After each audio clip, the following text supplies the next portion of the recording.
Picture two of the most powerful economies in Southeast Asia. One is an island southwest small, you can drive across it in 40 minutes, yet it holds one of the highest GDPs per capita on Earth. The other is the world's fourth most populous nation, a country with 17,000 islands, 277 million people, and more natural resources than most continents. Singapore, the financial fortress. Indonesia, the sleeping giant. Now imagine being caught directly between them, sandwiched, squeezed, hemmed in on every side. Too small to be Indonesia, too large to be Singapore. For decades, the world looked at Malaysia and saw a country in the middle, not quite at the top, not quite at the edge, just between. But here is the question that changes everything. What if being in the middle was never weakness? What if it was the strategy all along? The answer is Malaysia, and the numbers are not small. Over $400 billion in foreign direct investment commitments in just 3 years. A semiconductor industry built over 5 decades that now sits at the center of the global supply chain realignment. The world's most important shipping lane running directly along its coastline, moving over $5 trillion US dollars in trade every single year. This is not a coincidence. This is a shift. Before we go any further, if you are new here, welcome. This channel exists for one reason: to go beyond the headlines, beyond what the travel blogs tell you, beyond what mainstream financial media notices. We look at geography. We look at data. We look at the real structural forces shaping countries the world is either sleeping on or completely misreading.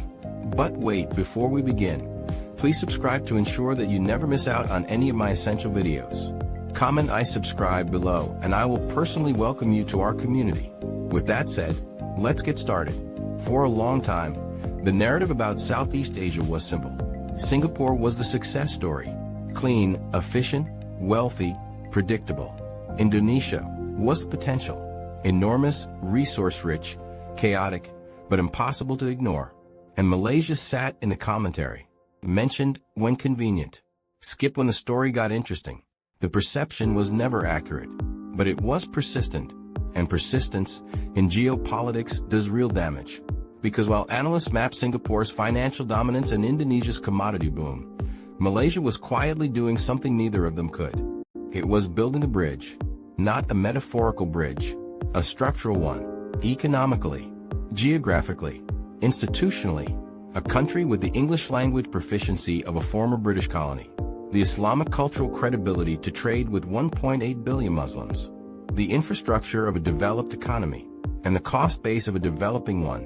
That combination does not exist anywhere else on Earth, and the world is only now starting to price it in. Here is something most people do not understand about geopolitics and global capital. When a trade war happens, money does not stop. It redirects. When a supply chain breaks, manufacturing does not disappear. It moves. When geopolitical tension rises, investment does not freeze. It finds somewhere safer. The US-China trade war started in 2018. The COVID-19 supply chain crisis hit in 2020. The semiconductor shortage exposed the world's dangerous dependence on Taiwan in 2021. 3 separate shocks, 3 separate redirections, all pointing at the same place. Intel has operated semiconductor manufacturing in Malaysia since 1972. That is not a recent decision. That is 52 years of institutional knowledge, trained workforce, and embedded infrastructure, already in place before any of these crises happened. When the world needed an alternative, Malaysia did not need to build from scratch. It was already there. And then the second wave arrived. Google, $2 billion. Malaysian data center and cloud infrastructure. Microsoft, $2.2 billion. AI and cloud development. Nvidia, expanding operations in a country they had already identified as strategically essential. Amazon Web Services, ByteDance, Infineon, Texas Instruments, Bosch. These are not companies that make $2 billion decisions based on sentiment. They make them based on data, on workforce quality, on regulatory reliability, on geography. And every single one of those calculations pointed here. So let me give you 5 reasons why Malaysia does not just survive between 2 giants. It wins because of them. Number 1, geography that cannot be replicated. The Strait of Malacca is 2.8 kilometers wide at its narrowest point. Through that strip of water flows 40% of all global trade. Every single day, oil from the Middle East heading to China, Japan, and South Korea. Electronics from China heading to Europe. Raw materials moving in every direction the modern economy requires. In 2023, an estimated 100,000 vessels passed through that strait carrying goods valued at over $5 trillion US dollars. Singapore controls the southern tip. Indonesia borders the western side. Malaysia owns the lane. Number 2. Infrastructure that subverts every expectation. Most people picture Southeast Asia and think developing world. Inconsistent power, patchy internet, unreliable systems. Malaysia does not fit that picture. Port Klang is the 12th busiest container port in the entire world, handling over 14 million 20-foot equivalent units every year. Kuala Lumpur International Airport connects Malaysia to over 100 countries. The highway network, the digital infrastructure, the financial institutions, all built to a standard that surprises every company arriving here for the first time. Vietnam is growing. Indonesia is building. But Malaysia is already there. Number 3. The workforce that global capital actually needs. Semiconductor manufacturing does not just need machines.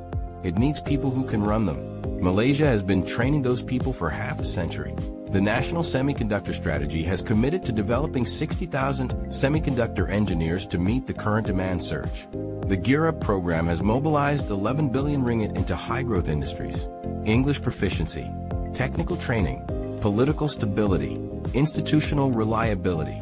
In a world choosing between Vietnam, India, Mexico, and Malaysia, that combination matters more than any tax incentive. Number 4. The Halal Gateway worth $5 trillion. 1.8 billion Muslims globally. The fastest growing consumer demographic on earth. A halal market currently valued at over $2 trillion US dollars annually, projected to reach $5 trillion by 2030. Malaysia is the world's leading halal certification hub. It has the regulatory framework, the cultural credibility, and the institutional infrastructure to serve as the gateway between global brands and the Muslim consumer world. Singapore cannot compete here. It does not have the cultural foundation. Indonesia competes, but without Malaysia's English proficiency, institutional reliability, or infrastructure advantage. Malaysia sits at the intersection of the Islamic world and the global economy in a way no other country its size can replicate. Number 5. Stability in a region that badly needs it. This is not a dramatic point. It is a structural one. Global companies do not need perfection. They need predictability. They need to know that a contract signed today will be enforceable next year, that a factory built this year will still be running in 10. Malaysia has real problems, and we name them honestly on this channel. But compared to the instability companies are fleeing elsewhere, Malaysia's track record of reliable governance and consistent policy is itself a competitive advantage. Let us return to the numbers, because the numbers do not lie. Malaysia's GDP per capita stands at approximately $13,000 US dollars, nearly 2.5 times that of Indonesia. Despite both countries starting from similar positions decades ago, foreign direct investment approvals have hit record levels in recent years. The countries sending capital are not small players. The United States, China, Japan, South Korea, Germany. These are the world's most sophisticated economies, and they are all making the same calculation at the same time. But here is the detail most economic reports miss entirely. A significant portion of the foreigners arriving in Malaysia right now are not tourists. They are engineers, entrepreneurs, researchers, people who came for a conference, looked around, and quietly started asking how to stay permanently. The MM2H program, Malaysia My Second Home, exists precisely for this reason, and its applications have been rising year after year. The world is not just visiting Malaysia, it is relocating to it. Let me zoom out, because this story is bigger than Malaysia. For most of the last century, the global economy had a clear hierarchy.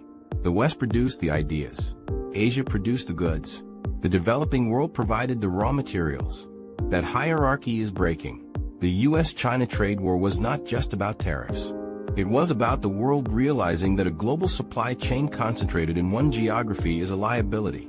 The AI revolution was not just about technology. It was about the world realizing that the countries with the infrastructure, the workforce, and the stability to support that technology will define the next 50 years of economic power.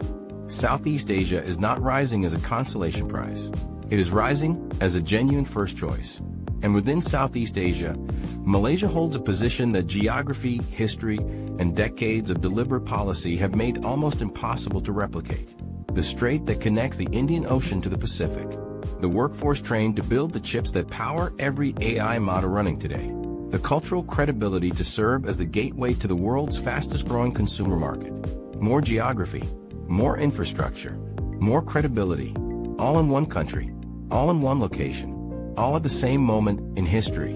If you are Malaysian, I want to speak to you directly for a moment. You already knew some of this. You felt it. You felt it when you watched the Petronas Twin Towers rise and wondered why the world was not paying more attention. You felt it when you sat at a table with Chinese, Indian, and Malay friends sharing food from 3 completely different culinary traditions and thought nothing of it, because for you, that is just Tuesday. You felt it when you traveled abroad and realized that what you considered ordinary, the multilingualism, the food culture, the coexistence, was actually extraordinary. The world missed it for a long time. It was too busy looking at the giants on either side. But Malaysia was never just surviving between Singapore and Indonesia. It was learning from both, absorbing the best of both, building something that neither of them could build alone. It just kept being Malaysia. And eventually, the world ran out of excuses to ignore it. Now, I want to hear from you. Did the Strait of Malacca number surprise you? Did the semiconductor story land differently than you expected? Drop it in the comments. I read every single one. I genuinely want to know what changed and how you see this country. And if this video shifted something in how you understand Malaysia, share it. Share it with a Malaysian who needs to hear it. Share it with someone who still thinks this country is just a layover between Singapore and Bali. Because the conversation only spreads if you spread it. Please leave a like and subscribe to our channel if you enjoyed the video. Also drop your thoughts in the comment section. We appreciate your support. I will see you in the next one.